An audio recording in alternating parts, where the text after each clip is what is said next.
ಈ ಭಗವ ಈ ಭಗವಂತ ಹೇಗೆ ಇದ್ದಾನೆ ಅಂತಂದ್ರೆ ಕರುಣಾ ಶಾಶ್ವತ ಕರುಣಿ ಅಂತ ಹೇಳಿ. ಆ ನಿನ್ನೆ ನಾನು ಇದ್ರ ಬಗ್ಗೆ ನಾವು ಇದು ಮಾಡಿದ್ವಿ. ಶ್ರವಣ ಅಂಬುವಂಥದ್ದು ಪ್ರಥಮ ಸೋಪಾನ ಅಂತಂದ್ರೆ ಮೊದಲನೇ ಸ್ಟೆಪ್. ಶ್ರವಣದಿಂದೇ ನಮಗೆ ಇದೆಲ್ಲ ಸಾಧ್ಯ. ಪರೀಕ್ಷಿತ್ ರಾಜನು ಶ್ರವಣದಿಂದನೇ ಮೋಕ್ಷಕ್ಕೆ ಹೊರಟ. ಅದೇ ಅಲ್ಲದೆ 7 ದಿನದ ಭಾಗವತ ಶ್ರವಣ ಕೇಳಿ ಆ ಪರೀಕ್ಷಿತ್ ರಾಜಗ ಮೋಕ್ಷ ಆಯ್ತು. ಮತ್ತೆ ಸಂಪಾತಿದು ಕಥೆ ನೋಡಿದ್ವಿ ನಿನ್ನೆ, ಯಾವ ಥರ ರೆಕ್ಕಿಗಳು ಮತ್ತೆ ಬಂದು ರಾಮದೇವ್ರ ಕಥೆ ಕೇಳಿದ ತಕ್ಷಣ ಅಂತ ಹೇಳಿ. ಅದೇ ತರ ಗುರು ಶಿಷ್ಯರ ಸಂವಾದ ಪ್ರತಿಯೊಂದು ನಮ್ಮ ಹಿಸ್ಟ್ರಿಯಿಂದ ನೋಡ್ತಾ ಬಂದ್ರೆ ಶ್ರುತಿ ಸ್ಮೃತಿ ಅಂತ ಹೇಳ್ತೀವಿ. ಒಬ್ರು ಕಿವಿಯಿಂದ ಒಬ್ರು ಹೇಳ್ತಾ ಹೇಳ್ತಾ ಅದನ್ನೇ ಆ ಸ್ಮೃತಿ ಆಗತ್ತೆ. ಸೊ ನಾವು ಎಷ್ಟು ಹೆಚ್ಚು ಕೇಳ್ತೀವೋ ಅಷ್ಟು ನಮಗೆ ಅದರದ್ದು ಆನಂದನೂ ಬರುತ್ತೆ. ಆಮೇಲೆ ಈ ಭವಜನಿತ ದುಃಖಗಳೆಲ್ಲ ಹೋಗುತ್ತ. ಅದಕ್ಕೆ ಇಂಥ ಹರಿಕಥೆಯನ್ನು ಕೇಳ್ಬೇಕು ಅಂತ. ಮಂಗಳ ಕಥೆಯು ಪರಮೋತ್ಸವದಿ. ನಾವೇನೋ ಸುಮ್ನೆ ನಮ್ಗೋಸ್ಕರ ಇಲ್ಲ ಹೇಳಾರ ಎಕ್ಸಾಮ್ಸ್ ಒಳಗ ಅಂತ ಆ ತರ ಕೇಳಾರ್ದಂಗ ಪರಮ ಉತ್ಸವದಿ ಇದನ್ನ ಕೇಳ್ಬೇಕು. ಯಾಕಂದ್ರೆ ಕಾರುಣ್ಯ ಅನುಗ್ರಹ ಎಂಬುದೇ ನಾವು ಪಡಿಬೇಕು. ಅದಕ್ಕೆ ಆತ ನಮಗೆ ಈ ಅಸೃಜ್ಯ ಅವಸ್ಥೆಯಿಂದ ಸೃಜ್ಯ ಅವಸ್ಥೆಗೆ ಭಗವಂತ ನಮಗೆ ಇಲ್ಲಿ ತಂದು ಹಾಕಿದಾನೆ. ಅದಕ್ಕೆ ಕಿವಿಗೊಟ್ಟು ಆಲಿಪುದು ಭೂಸುರರು ದಿನ ದಿನದಿ ಅಂತ ಹೇಳಿದ್ರೆ ನಿನ್ನ. ಭೂಸುರರು ಅಂದ್ರೆ ಬ್ರಾಹ್ಮಣರು. ಬ್ರಾಹ್ಮಣರಿಗೆ ಮೊದ್ಲು ಹೇಳಿರೋವಂಥದ್ದು ಆರು ವಿಷಯಗಳವ್ರು. ಅದು ಆ ಧರ್ಮ ಅವ್ರದ್ದು. ಬ್ರಾಹ್ಮಣರ ಧರ್ಮನೇ ಈ 6 ಮಾಡ್ಬೇಕು ಅವ್ರು. ಅದು ಮಾಡಿಲ್ಲ ಅಂದ್ರೆ ಅವ್ರು ಅಧರ್ಮ ಮಾಡಿದ್ದಂಗ ಆಗತ್ತೆ. ಸೊ 6 ಯಾವುದು ಅಂತ ನಿನ್ನೆ ನೋಡಿದ್ವಿ. ಅಧ್ಯಯನ, ಅಧ್ಯಾಪನ, ದಾನ, ಪರಿಗ್ರಹ, ಮತ್ತೆ ಅಧ್ಯಯನ, ಅಧ್ಯಾಪನ, ದಾನ, ಪರಿಗ್ರಹ, ಮತ್ತೆ ಅವರು ಇನ್ನೊಂದು 2. ಸೊ ಈ 6 ಅವ್ರು ಮಾಡ್ಬೇಕು ಅಂತ ಹೇಳಿ. ಅದಾದ್ಮೇಲೆ ಬೇರೆ ಎಲ್ಲಾ ವರ್ಣದವ್ರನ್ನು ಇದನ್ನ ಶ್ರವಣ ಮಾಡಬಹುದು. ಮೇನ್ ಅಧಿಕಾರಿಗಳು ಈ ಭೂಸುರರು ಆಗ್ತಾರ. ಸೊ ಈ ಶ್ರವಣ ನಮಗೆ ಆನಂದವನ್ನು ತಂದ್ಕೊಡುತ್ತಾ, ದುಃಖಗಳನ್ನ ಕಳೀತದ, ಮತ್ತೆ ವಿವಿಧ ಭೋಗಗಳ ಈ ಲೋಕದಲ್ಲಿ ಮತ್ತೆ ಪರಲೋಕದಲ್ಲಿ ಮೋಕ್ಷ ಸುಖವನ್ನೇ ಇದನ್ನ ಕೊಡ್ತದ ಅಂತ ಹೇಳಿ. ಇದೇ ವಾಯುದೇವರು ಕೂಡ ಶ್ರವಣವೇ ಮೊದಲಾದ ನವವಿಧ ಭಕುತಿಯ ತವ ಕವಿದಲ್ಲಿ ಕೊಡು ಕವಿ ಜನ ಪ್ರಿಯ. ಸೊ ಈ ಜ್ಞಾನೇನೈವ ಪರಂಪದಂ, ಜ್ಞಾನದಿಂದೇ ನಾವು ಮೋಕ್ಷವನ್ನು ಪಡಿಬಹುದು. ಸೊ ಅದಕ್ಕೆ ಈ ಶ್ರವಣ ಅಂಬುವಂಥದ್ದು ಮೊದಲನೇ ಸೋಪಾನ ಅಂತ ನಮ್ಗ ಪ್ರಾಣದೇವ್ರ, ಮುಖ್ಯ ಪ್ರಾಣದೇವ್ರು ನವವಿಧ ಭಕ್ತಿಯಲ್ಲಿ ಹೇಳಿದ್ದಾರೆ. ಸರಿಯಾಗಿ ಕೇಳ್ಸುತ್ತಾ? ನಂದು ಎಕೋ ಆಗತ್ತಾ ನಿಮ್ದು ವಾಯ್ಸ್? ಕೇಳಿಸ್ತಾ ಇದೆ. ಹಾ, ಸರಿ. ಸೊ ಅಂಥ ಲಕ್ಷ್ಮೀನಾರಾಯಣರ ಪರಮ ಮಂಗಳ ಕಥೆ ಯಾರು ಕೇಳ್ತಾರೋ ಅದರದ್ದು ಅವರು ಮೋಕ್ಷ ಸುಖವನ್ನೇ ಕೊಡುವಂಥದ್ದು ಅದರ ಫಲ ಅಂತ ಹೇಳ್ತಾ ಇದ್ದಾರೆ. ಇಲ್ಲಿ ಮುಂದಿನ ಶ್ಲೋಕದಲ್ಲಿ ಇದಕ್ಕೆ ಕನೆಕ್ಷನ್ ಮತ್ತ ಇದೊಂದು ಸಂಧಿ ಅಂತ. ಇದು ಸಂಧಿ ಸೂಚಕ. ಇದರಲ್ಲಿ ನಾವು ಕೇಳಿದ್ರೆ ಭಗವಂತನ ಕಾರುಣ್ಯ ಎಷ್ಟುವರೆಗೆ ಇದೆ, ಆದ್ಮೇಲೆ ಆ ಕಾರುಣ್ಯ ನಾವು ಹೇಗೆ ಪಡಿಬಹುದು ಅಂಬುವಂಥ ಸೋಪಾನಗಳು ಈ ಸಂಧಿ ಎಲ್ಲ ಹೇಳ್ತಾರೆ. ಆದ್ಮೇಲೆ ಯಾವ ತರ ನಾವು ಭಗವದ್ಗೀತೆಯಲ್ಲಿ ಶ್ರೀಕೃಷ್ಣ ಹೇಳಿದಾನೆ, ಮನ ಏವ ಮನುಷ್ಯಾಣಾಮ್ ಅಂತ. ಅಂದ್ರೆ ಆ ಮನಸ್ಸನ್ನು ನಾವು ಕಂಟ್ರೋಲ್ ಮಾಡ್ಕೊಂಡ್ರೆ ಅದೇ ನಮಗೆ ಕೆಟ್ಟ ದಾರಿಗೂ ತಗೊಂಡ್ ಹೋಗುತ್ತಾ, ಒಳ್ಳೆ ದಾರಿಗೂ ತಗೊಂಡ್ ಹೋಗುತ್ತಾ. ಸೊ ಈ ಶ್ರವಣ ಮಾಡ್ಬೇಕಂದ್ರೆ ನಿನ್ನ ನಾ ಹೇಳಿದಂಗ ದಮ ಅಂಬೋದು ನಮಗ್ ಬಹಳ ಇಂಪಾರ್ಟೆಂಟ್. ಅಂದ್ರೆ ಆಹಾರದ ನಿಗ್ರಹ, ಆಮೇಲೆ ಇಂದ್ರಿಯ ನಿಗ್ರಹ, ಈ 2 ಇದ್ರೆ ನಮಗೆ ಮನಸ್ಸು ಭಗವಂತನಲ್ಲಿ ಬರುತ್ತೆ. ಸೊ ಯಾವಾಗಾದ್ರೆ ಮನಸ್ಸು ಭಗವಂತನಲ್ಲಿ ಬರುತ್ತೋ, ಆ ಭಗವಂತನಲ್ಲಿರುವಂಥ ಮನಸ್ಸಿಂದ ನಾವು ಶ್ರವಣ ಮಾಡ್ತೀವೋ, ಆ ಶ್ರವಣದಿಂದ ನಮಗೆ ಮೋಕ್ಷ ಪ್ರಾಪ್ತಿ ಆಗುವಂಥ ಒಂದು ಯೋಗ ಸಿಗತ್ತೆ. ಹೇಗೆ ಅಂತಂದ್ರೆ ಗುರುಗಳ ಉಪದೇಶ ಆಗತ್ತೆ. ಆ ಗುರುಗಳ ಉಪದೇಶ ಮೂಲಕ ಇದ್ರಲ್ಲಿ ಏನು ಅಂದ್ರೆ ಎಲ್ಲ ಭಕ್ತರ ಕಥೆಗಳು ಇದರಲ್ಲಿ ಹೇಳ್ತಾರೆ ಈ ಕರುಣಾ ಸಂಧಿಯಲ್ಲಿ. ಸೊ ಮಂಗಳಾಚರಣ ಸಂಧಿಗೆ ಕರುಣಾ ಸಂಧಿಗೆ ಲಿಂಕ್ ಏನು ಅಂತಂದ್ರೆ, ನಾವು ಭಗವಂತನ ಬಗ್ಗೆ ನಾವೊಂದು ಗ್ರಂಥವನ್ನು ಕೇಳ್ತಾ ಇದ್ದೀವಿ, ಶ್ರವಣ ಮಾಡ್ತಾ ಇದ್ದೀವಿ. ಅಂಥ ಗ್ರಂಥಕರ್ತನ ಗುಣ, ಆ ಗುಣ ಏನು ಅಂದ್ರೆ ಕಾರುಣ್ಯ ಎಂಬುವ ಒಂದು ಬಹಳ ದೊಡ್ಡ ಗುಣ. ಈಗ ಶಾಶ್ವತ ಕರುಣಿ, ನಾನು ಇದನ್ನು ಸರಿಯಾಗಿ ಹೇಳಿನೋ ಇಲ್ಲೋ, ಆಗ್ಲೇ ಶಾಶ್ವತ ಕರುಣಿ ಎಂಬುದು ಇಲ್ಲಿ ನಾವು ತಿಳ್ಕೊಬೇಕು. ಕೆಲವು ಧನಿಕರು ಇರ್ತಾರ, ಅವರಿಗೆ ಕರುಣ ಒಂದು ಸಮಯದಲ್ಲಿ ಅವರು ಕಾರುಣ್ಯವಂತರಾಗಿರ್ತಾರೆ, ಇನ್ನೊಂದು ಸಮಯದಲ್ಲಿ ಅವರಿಗೆ ದಾನ ಮಾಡ್ಬೇಕು ಎಂಬ ಬುದ್ಧಿನೇ ಬರೋದಿಲ್ಲ. ಅದೇ ತರ ತಾತ್ಕಾಲಿಕವಾಗಿ ನಮಗೊಂದು ಪ್ರಾಡಕ್ಟ್, ಒಂದು ವಿಷಯ, ಒಂದು ಆಬ್ಜೆಕ್ಟ್ ಸುಖ ಕೊಡಬಹುದು, ಆದ್ರೆ ಶಾಶ್ವತ ಸುಖ ಕೊಡುವಂಥದ್ದು ಈ ಶ್ರವಣ ಮನನ ನಿಧಿಧ್ಯಾಸನ. ಈಗ ನಮಗ ಅನಿಸುತ್ತೆ, ನಮ್ಗೆ ನಾವು ಬೇರೆ ವಿಡಿಯೋಸ್ ಅದು ನೋಡುವಾಗ ನಮಗ ಆನಂದ ಬರ್ತಾ ಇದೆ ಅಲ್ಲ, ಬರೇ ಮಂಗಳ ಕಥೆ, ಭಗವಂತನ ಮಂಗಳ ಕಥೆನೆ ಕೇಳಿದ್ರೆ ಆನಂದ ಬರುತ್ತೆ ಹೇಗೆ ಅಂತಂದ್ರೆ, ಆ ಕಥೆಗಳು ಕೇಳಿದ್ದಾಗ ನಮಗೊಂದು ತಾತ್ಕಾಲಿಕವಾಗಿ ಆನಂದ ಬರುತ್ತೆ, ಆದ್ಮೇಲೆ ಅದು ಎಲ್ಲ ದುಃಖಮಯನೇ. ಹೀಗೆ ನಾ ಹೇಳಿದ್ದಂಗೆ ನಿನ್ನೆ ಆದಿಭೌತಿಕ, ಆಧ್ಯಾತ್ಮಿಕ, ಆದಿದೈವಿಕ ಈ ತಾಪಗಳು ನಮಗೆ ಜೀವನ ಪರ್ಯಂತ ನಮಗಿದು ಇದೆ. ಇದು ಹೋಗ್ಬೇಕು ಅಂತಂದ್ರೆ ಭಗವಂತನ ಮಹಾತ್ಮ್ಯ ಜ್ಞಾನವನ್ನು ನಾವು ಸಂಪಾದನೆ ಮಾಡ್ಬೇಕು. ಅದಕ್ಕೆ ಪ್ರಥಮ ಸೋಪಾನ ಆಗಿರೋದು ಶ್ರವಣ. ನಮ್ಮ ಮನಸ್ಸಲ್ಲಿ ನಾವು ಅದನ್ನ, ಆ ಗುಣಗಳನ್ನ ನಾವು ನೆನಿಬೇಕಂದ್ರೆ ನಮ್ಮ ತಲೆಯಲ್ಲಿ ಅದನ್ನ ಉಳಿಸ್ಕೋಬೇಕು, ಅದು ಧಾರಣ ಮಾಡ್ಬೇಕು. ಆ ಧಾರಣ ಶಕ್ತಿ ಕೊಡುವಂಥದ್ದು ನಮಗೆ ಶ್ರವಣನೇ ಆಗತ್ತೆ ಮೊದಲು. ಅದು ಆ ಮಂಗಳಾಚರಣ ಸಂಧಿಗೆ, ಕರುಣಾ ಸಂಧಿಗೆ ಇರುವಂತ ಒಂದು ಲಿಂಕ್. ಹೀಗೆ ಇದರಲ್ಲಿ ಮುಂದಿನ ಪದ್ಯ ಹೀಗಿದೆ: ಮಳೆಯ ನೀರೋಣಿಯೊಳು ಬರೆಯಲು ಬಳಸರೂರೊಳಗಿದ್ದ ಜನರ ಜಲವು ಹೆದ್ದೊರೆಗೂಡೆ ಮಜ್ಜನ ಪಾನಗೈದ ಪರು. ಕಲುಷ ವಚನಗಳಾದಡೆಯು ಬಾಂಬೊಳೆಯ ಪೆತ್ತನ ಪಾದ ಮಹಿಮ ಜಲದಿ ಪೊಕ್ಕದರಿಂದ ಮಾಡ್ದ ಪರೇ ಮಹೀಸುರರು. ಇಲ್ಲಿ ಮಳೆಯ ನೀರು ಓಣಿಯಲ್ಲಿ ಅಂತಂದ್ರೆ ಬೀದಿಯಲ್ಲಿ. ನಾವು ಹಳ್ಳಿ ಊರಲ್ಲಿ ಹೋಗಿದ್ದಾಗ ಚಿಕ್ಕದಾಗಿ ಒಂದು ಇದು ನೋಡ್ತೀವಿ, ಹಳ್ಳಿಗೆ ನೀರ್ ಹೋಗ್ಲಿಕ್ಕೆ. ಆ ನೀರ್ ಯಾರು ಬಳಸಂಗಿಲ್ಲ, ಚರಂಡಿ ನೀರು ಅಂತ ಹೇಳ್ತಾರೆ. ಆ ನೀರ್ ಯಾರು ಬಳಸಲ್ಲ. ಆದ್ರೆ ಅದೇ ನೀರು, ಆ ಜಲವು ಹೆದ್ದೊರೆ ಅಂತಂದ್ರೆ ದೊಡ್ಡ ನದಿಯನ್ನು ಸೇರ್ಕೊಂಡ್ರೆ ಮಜ್ಜನ ಪಾನಗೈದಪುರು ಎಲ್ಲ ಬಂದು ಸ್ನಾನ ಪಾನ ಎಲ್ಲ ಮಾಡ್ತಾರೆ, ಆ ಅರ್ಘ್ಯ ಎಲ್ಲ ಅದರಲ್ಲಿ ಕೊಡ್ತಾರೆ.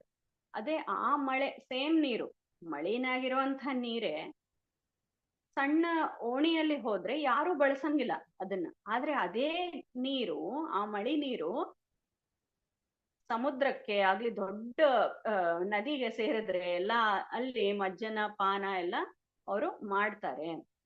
ಕಲುಷ ವಚನಗಳಾದಡೆಯು ಬಾಂಬೊಳೆಯ ಪೆತ್ತನ ಪಾದ ಮಹಿಮ. ಸೊ ಇಲ್ಲೊಂದು ಉಪಮಾನ ಉಪಮೇಯ ಅಂತ ಒಂದು ಕೊಡ್ತಾ ಇದ್ದಾರೆ, ಒಂದು ಎಕ್ಸಾಂಪಲ್ ಕೊಡ್ತಾ ಇದ್ದಾರೆ. ಇಲ್ಲಿ ಏನಾಗತ್ತೆ ಅಂತಂದ್ರೆ, ಜಗನ್ನಾಥದಾಸರು ನಾವು ಕಥೆ ಕೇಳ್ತೀವಿ, ವಿಜಯದಾಸರು ಒಂದು ಸರಿ ಅವರ ಮನೆಗೆ ಬಂದಿದ್ದಾಗೆ ಊಟಕ್ಕೆ ಕರೀತಾರೆ. ಮಠದಲ್ಲಿ ಎಲ್ಲರೂ ತೀರ್ಥ ಪ್ರಸಾದ ಇದೆ ಬರ್ರಿ ಅಂತಂದಾಗ, ಜಗನ್ನಾಥದಾಸರು ಅವರು ಪಂಡಿತ ಅಂಬುವಂತ ಒಂದು ಗರ್ವ ಅವರಿಗೆ ಇರ್ತದೆ. ಸಂಸ್ಕೃತ ಬಲ್ಲವರು ಪಂಡಿತರು. ಈಗನೂ ಅದು ಬಹಳ ಕಡೆ ನಾವು ನೋಡ್ತೀವಿ, ದಾಸರು ಅಂತಂದಾಗ ಅವ್ರಿಗೆ ಅಷ್ಟು ಮರ್ಯಾದೆ ಸಿಗಂಗಿಲ್ಲ. ಸೊ ವಿಜಯದಾಸರಿಗೂ ಆತನೇ ಒಂದ್ ಸ್ವಲ್ಪ ಅವಮಾನ ಮಾಡಿದ್ದಂಗೆ ಆಯ್ತು. ಆ ಸಿಚುವೇಶನ್ ಅಲ್ಲಿ ಏನಾಗತ್ತೆ ಅಂದ್ರೆ, ಜಗನ್ನಾಥದಾಸರು ನನಗೆ ಹೊಟ್ಟೆ ನೋವು ಇದೆ ಇವತ್ತು, ನಾನು ಬರ್ಲಿಕ್ಕೆ ಆಗಲ್ಲ ಅಂತ ಹೇಳಿ. ಸೊ ಇದು ಸ್ವಯಂ ಅವರು ಅನುಭವಿಸಿರುವಂತ ಒಂದು ಅನುಭವವನ್ನು ನಮಗೆ ಹರಿಕಥಾಂಸಾರದಲ್ಲಿ ಹೇಳ್ತಾ ಇದ್ದಾರೆ. ಅವಾಗೆ ವಿಜಯದಾಸರು ಅದನ್ನ ಏನೂ ಅನ್ಕೋಲಿಲ್ಲ. ಆದ್ರೆ ಗೋಪಾಲದಾಸರು ನನ್ನ ಗುರುಗಳಿಗೆ ಅವಮಾನ ಆಯ್ತು ಅಂತ ಹೇಳಿ ಅವ್ರು ಸ್ವಲ್ಪ ನೊಂದುಕೊಂತಾರೆ. ಅವಾಗ ಜಗನ್ನಾಥ ದಾಸರಿಗೆ ನಿಜವಾಗೇ ಹೊಟ್ಟೆ ನೋವು ಆಗತ್ತೆ, ಏನ್ ಅವ್ರು ಹೇಳಿರ್ತಾರ ಅದೇ ಆಗ್ತದೆ. ಸೊ ಇಲ್ಲಿ ಯಾವಾಗಾದ್ರೆ ಅವ್ರಿಗೆ ರಿಯಲೈಸ್ ಆಗ್ತದೋ, ವೆಂಕಟರಮಣ ದೇವ್ರ ಹತ್ರ ಹೋಗಿ, ರಾಯರ ಹತ್ರ ಹೋಗಿ, ಮತ್ತ ಅವ್ರಿಗೆಲ್ಲ ತಿಳಿತದೋ, ಮತ್ ಗೋಪಾಲದಾಸರ ಹತ್ರ, ಅದೆಲ್ಲ ಕಥೆ ನಮಗ್ ಗೊತ್ತು. ಗೋಪಾಲದಾಸರ ಹತ್ರ ಹೋಗಿ 40 ಬಕ್ರಿ ಅವರು ತಗೋತಾರ. ಅದರಿಂದ ಅವರಿಗೆ 40 ವರ್ಷ ಆಯುರ್ದಾನ ಮಾಡ್ತಾರೆ. ಮತ್ತೆ ವಿಜಯದಾಸರ ಅವರು ಶಿಷ್ಯರಾಗಿ ಅವ್ರು ಒಪ್ಕೋತಾರೆ. ಸೊ ಇಲ್ಲಿ ಏನ್ ಹೇಳ್ತಾ ಇದ್ದಾರೆ ಅಂತಂದ್ರೆ, ಆ ಅನುಭವದಿಂದ ಮಳೆಯ ನೀರೋಣಿಯಲ್ಲಿ ಪರಿಯದು. ಈ ಹರಿಕಥಾಮೃತ ಸಾರ ಎಂಬುದು ಒಂದು ಕನ್ನಡದ ಗ್ರಂಥ.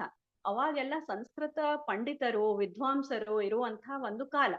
ಆ ಸಮಯದಲ್ಲಿ ಪ್ರತಿಯೊಂದು ಮನುಷ್ಯರಿಗೆ ಅದನ್ನ ಹಂಚ್ಬೇಕು, ಭಗವಂತನ ಮಹಿಮಾ ತಿಳಿಬೇಕು ಅಂತ ಹೇಳಿ ಅವರು ಮಾಡಿರುವಂತ ಇದೊಂದು ಪ್ರಯತ್ನ ಜಗನ್ನಾಥ ದಾಸರು. ಅದೇ ಇಲ್ಲಿ ಆ ಉಪಮಾನನೇ ಇಲ್ಲಿ ಕೊಡ್ತಾ ಇದ್ದಾರೆ. ಮಳೆಯ ನೀರು ಮತ್ತೆ ಉಪಮೇಯ ಬಂದು ಪ್ರಾಕೃತ ಭಾಷಾ ಕನ್ನಡ. ಹೀಗೆ ಈ ಆ ಪ್ರಾಕೃತ ಭಾಷಾವಾದ ಕನ್ನಡದಲ್ಲಿ ನಾನು ಇದನ್ನ ಬರಿತಾ ಇದ್ದೀನಿ ಅಂತ ಹೇಳಿ ಇದನ್ನ ಕೀಳಾಗಿ ನೋಡ್ಬೇಡ್ರಿ, ಕಲುಷ ವಚನಗಳು ಅಂತ ನೀವು ತಗೋಬೇಡ್ರಿ. ಯಾಕೆ ಅಂತಂದ್ರೆ ಈ ನಾ ಹೇಳುವಂತ ಪದ್ಯಗಳು ಏನಿದೆ ಕನ್ನಡದಲ್ಲಿ ನಾನು ಏನ್ ಹೇಳ್ತಾ ಇದ್ದೀನಿ ಅದು ಹರಟೆ ಹೊಡಿತಾ ಇಲ್ಲ, ಬೇರೆ ಏನೋ ಇನ್ನೊಬ್ಬರ ಬಗ್ಗೆ ನಾನು ಹೇಳ್ತಾ ಇಲ್ಲ. ಮಹಾಮಹಿಮನಾದ ಪರಮ ಮಂಗಳ ಅನಂತ ಗುಣ ಪರಿಪೂರ್ಣನಾದ ಭಗವಂತನ ಬಗ್ಗೆ ನಾನು ಹೇಳ್ತಾ ಇದ್ದೀನಿ. ತ್ರಿವಿಕ್ರಮ ರೂಪಿ ಭಗವಂತ ಅಂತ ಹೇಳ್ತಾ ಇದ್ದಾರೆ. ಅದಕ್ಕೆ ಇಲ್ಲಿ ನೋಡ್ರಿ, ಬಾಂಬೊಳೆಯ ಪೆತ್ತನ ಅಂತಂದ್ರೆ, ಬಾಂಬೊಳೆ ಅಂದ್ರೆ ಗಂಗಾದೇವಿ, ಗಂಗಾದೇವಿಯನ್ನು ಹೆತ್ತವನು. ಯಾರು ಹೆತ್ತವನು? ತ್ರಿವಿಕ್ರಮ ರೂಪಿ ಭಗವಂತ. ಅಂಥ 3 ಲೋಕಗಳನ್ನ ಆಳಿರೋಂಥ ಭಗವಂತ. ಆ ಭಗವಂತನ ಬಗ್ಗೆ ಈ ವಿವರಣೆ ಇದೆ.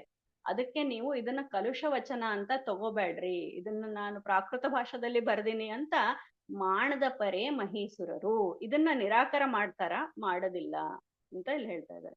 ಮಳೆಯ ನೀರ್ ಓಣಿಯಲ್ಲಿ ಪರಿಯಲು ಬಳಸರೂರೊಳಗಿದ್ದ ಜನರು, ಆ ಜಲವು ಹೆದ್ದೊರೆಗೂಡೆ ಮಜ್ಜನ ಪಾನ ಗೈದಪರು.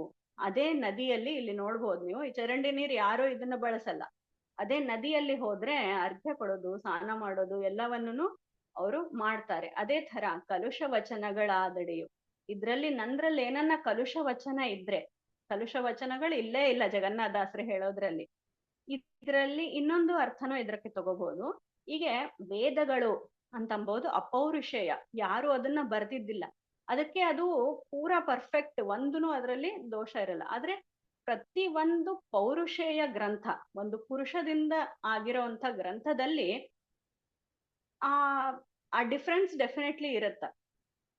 ಸೊ ಆ ಪುರುಷ ಬರ್ದಿರೋಂಥ ಗ್ರಂಥ, ಆ ಕಡೆಯಿಂದ ಕಲುಷ ವಚನಗಳು ಅಂತ ಇಲ್ಲಿ ಹೇಳ್ತಾ ಇದ್ದಾರೆ. ಅದು ನಾವು ಆ ಹಂಬಲ್ನೆಸ್ ನಾವು ಅದನ್ನ ತಗೋಬೇಕು. ಆದ್ರೆ ಇದ್ರಲ್ಲಿ ತಪ್ಪಿದೆ ಅಂತ ನಾವು ತಗೋಬಾರ್ದು. ಕಲುಷ ವಚನಗಳಾದಡೆಯು ಬಾಂಬೊಳೆಯ ಪೆತ್ತನ ಪಾದ ಮಹಿಮಾ ಆ ಜಲದಿ ಪೊಕ್ಕದರಿಂದ. ಭಗವಂತನ ಪಾದ ಮಹಿಮಾ ಜಲನಾಗೆ ಇದು ಹೋಗಿ ಸೇರ್ತದ. ನನ್ನ ಈ ವಾಕ್ ಶಬ್ದಗಳೆಲ್ಲಾನು ಭಗವಂತನ ಗುಣಗಾನ ಮಾಡ್ತದ. ಅಂತಂದ್ರೆ ಏನು? ಭಗವಂತನ ನಮ್ಗೆ ಮುಂದೆ ಬರ್ತದ ಸ್ವಗತ ಭೇದ ವಿವರ್ಜಿತನು ಅಂತ ಹೇಳಿ. ಅಂದ್ರೆ ಭಗವಂತನ ಗುಣಗಳಿಗೆ, ಭಗವಂತನ ರೂಪಗಳಿಗೆ, ಭಗವಂತನ ನಾಮಗಳಿಗೆ ಏನೇನು ವ್ಯತ್ಯಾಸ ಇಲ್ಲ. ಸೊ ನಾವೀಗ ಒಂದು ನಾಮಸ್ಮರಣೆ ಮಾಡ್ತಾ ಇದ್ದೀವಿ, ಭಗವಂತಂದು ಒಂದು ಮಹಿಮಾ ಹೇಳ್ತಾ ಇದ್ದೀವಿ, ಕೇಳ್ತಾ ಇದ್ದೀವಿ ಅಂತಂದ್ರೆ ಅಲ್ಲಿ ವಾಯುದೇವರ ಅಂತರ್ಗತ ಭಗವಂತ ಇದ್ದಾನ ಅಂಬುವಂಥ ಆ ನಂಬಿಕೆಯಿಂದ ನಾವ್ ಅದನ್ನ ಹೇಳಿದ್ರೆ ಅವಾಗದು ಬಾಂಬೊಳೆಯ ಪೆತ್ತನ ಪಾದ ಮಹಿಮಾ ಜಲದಿ ಹೋಗತ್ತೆ, ಅದಕ್ಕ ಸೇರತ್ತ. ಸೊ ಅದಕ್ಕೆ ನಾವೆಲ್ಲಾ ಕರ್ಮನು ಅವ್ರಿಗೆ ಸಮರ್ಪಣೆ ಮಾಡ್ತೀವಿ. ಭಾರತೀಯರ ಮುಖ್ಯ ಪ್ರಾಣಾಂತರ್ಗತ ಶ್ರೀ ಕೃಷ್ಣಾರ್ಪಣ ಮಸ್ತು ಅಂತ. ಆ ಬಾಂಬೊಳೆಯ ಪೆತ್ತನ ಪಾದ ಮಹಿಮಾ ಆ ಜಲದಿ ಪೊಕ್ಕದರಿಂದ ಮಾಂಡ ಪರೆ ಮಹೀಸುರರು. ಮಹೀಸುರರು ಅಂತಂದ್ರೆ ಬ್ರಾಹ್ಮಣರು. ಈ ಮಹಿ ಅಂತಂದ್ರೆ ಭೂಮಿ, ಭೂಮಿಗೆ ಆಳುವಂತ ಸುರರು ಅಂತಾನು ಇದು ಬರ್ತದ. ಅದಕ್ಕೆ ಇದು ಗಂಗಾದೇವಿಯ ತ್ರಿವಿಕ್ರಮ ರೂಪಿ ಭಗವಂತನ ಸ್ಮರಣೆ ಇಲ್ಲಿ ಮಾಡ್ತಾ ಇದ್ದಾರೆ. ಆಮೇಲೆ ಉಪಮಾನ ಉಪಮೇಯ ಅಂತಂದ್ರೆ ಮಳೆಯ ನೀರಂಬೋದು ಉಪಮಾನ ಆಗತ್ತೆ, ಉಪಮೇಯ ಪ್ರಾಕೃತ ಭಾಷಾ. ಅದೇ ತರ ಉಪಮಾನ ಸಮುದ್ರ ಆದ್ರೆ ಉಪಮೇಯ ಹರಿಪಾದ ಮಹಿಮೆ. ಹೀಗೆ ದೃಷ್ಟಾಂತದ ಮೂಲಕ ಇದು ಯಾವುದು ಕಲುಷ ವಚನಗಳ ಇಲ್ಲ ಅಂತ ನಮ್ಗೆ ಹೇಳ್ಕೊಡ್ತಾ ಇದ್ದಾರೆ. ಸೊ ಅದಕ್ಕೆ ನಾವು ಯಾವುದೇ ಭಾಷಾದಲ್ಲಿ ಹೇಳಿ, ಆದ್ರೆ ಅದು ಭಗವಂತನ ಗುಣಗಾನ ಇದ್ರೆ ಅದು ಖಂಡಿತ ಎಲ್ಲರೂ ಸ್ವೀಕಾರ ಮಾಡ್ತಾರೆ. ಭಗವದ್ ಭಕ್ತರು ಅದನ್ನ ಸ್ವೀಕಾರ ಮಾಡ್ತಾರೆ ಅಂತ ಇಲ್ಲಿ ಹೇಳ್ತಾ ಇದ್ದಾರೆ. ಇನ್ನೊಂದು ಟೈಮ್ ಇದೆಯಾ? ಆಯ್ತು ಅನ್ಸುತ್ತಲ್ಲ. ಆಯ್ತು ಮೇಡಮ್, ಮತ್ತೆ ಅರ್ಧ ಆಗ್ಬಿಡುತ್ತೆ. ಹಾ ಸರಿ, ಓಕೆ. ಸೊ ಇದು 2 ಹೇಳಿ ಮುಗಿಸ್ತೇನೆ. ಈ ಕಾರುಣ್ಯ ಅಂಬುವಂಥದ್ದು ಈ ಕರುಣಾ ಸಂಧಿ. ಅದರಿಂದ ಈ ಕಾರುಣ್ಯ ಅಂಬೋದು ನಾವು ಹೇಗೆ ನೋಡ್ಬೇಕು ಅಂತಂದ್ರೆ, ನಮ್ಮ ಯೋಗ್ಯತಾನುಸಾರ ನಮ್ಗೆ ಎಷ್ಟೆಷ್ಟು ಬೇಕೋ ಅಷ್ಟಷ್ಟು ಗುರುಗಳು ನಮಗ್ ತಿಳಿದಷ್ಟು ಹೇಳಿ. ಈಗ ಯಾವ ತರ ಆದ್ರೆ ಒಂದು ಗುರುಗಳು ಇದ್ರೇನೆ ನಮಗೆ ಆ ಈಗ ನೋಡ್ರಿ, ವಿದೌಟ್ ಗುರುಗಳು ನಾವು ಅದು ಸಾಧನೆ ಮಾಡ್ಲಿಕ್ಕೆ ಹೋದ್ರೆ ಅದಷ್ಟು ಸರಿಯಾಗಿ ಸರಿ ಹೋಗಲ್ಲ. ಅದೇ ಗುರುಗಳ ಥ್ರೂ ಅಧ್ಯಯನ ಮಾಡಿ ಉಪದೇಶ ತಗೊಂಡ್ರೇನೆ ನಮಗೆ ಅದು ಒಂದು ಪಾತ್, ನಮಗ್ ಸಾಧನೆ ಮಾಡ್ಲಿಕ್ಕೆ ಒಂದು ಅವಕಾಶ. ಸೊ ಆ ಗುರು ಅನುಗ್ರಹ ಎಂಬುದು ಯಾವಾಗ್ಲೂ ಇರ್ಬೇಕು.